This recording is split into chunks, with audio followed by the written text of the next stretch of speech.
Hello guys, I'm Gabriel. I'm gonna tutor you on coding. Inside coding, I'm going to tutor you on an assembly language or a markup language called HTML. I'm gonna first tell you the meaning of HTML, what HTML stands for, which is HTML stands for what we call hyper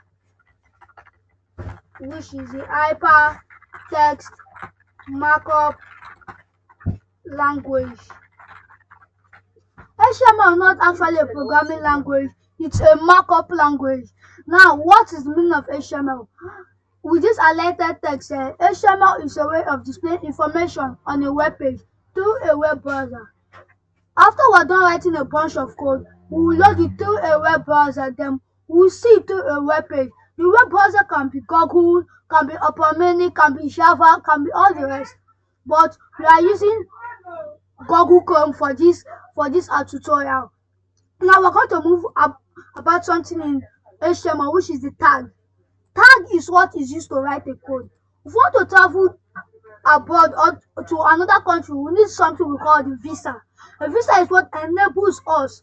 Or if we want to watch a video in a cinema or a film in a cinema, we need a ticket. That's what enables us to travel or enables us to watch the movie.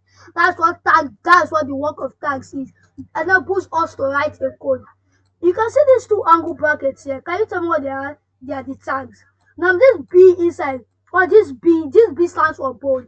This bold is an element. It's an element. This B or bold tells the browser that I want this text to be bold. I want this text to be bold. You can see here, these angle brackets are called tags. Now we're going to move to type of tags. And make sure in this video we're not going to be writing any code.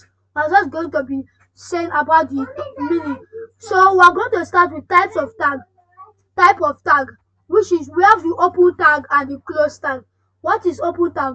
Open tag are tags that are used to open a code. You can see these two angle brackets and the body elements here. The body elements here.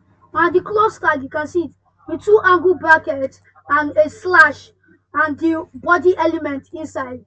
So you can see there's a difference, a slight difference, which is the slash. This slash tells the browser that I want to end this code. So we're gonna see you in the next video. We're gonna start with the next video. Please don't forget to like, share and subscribe to my video for more. Thank you.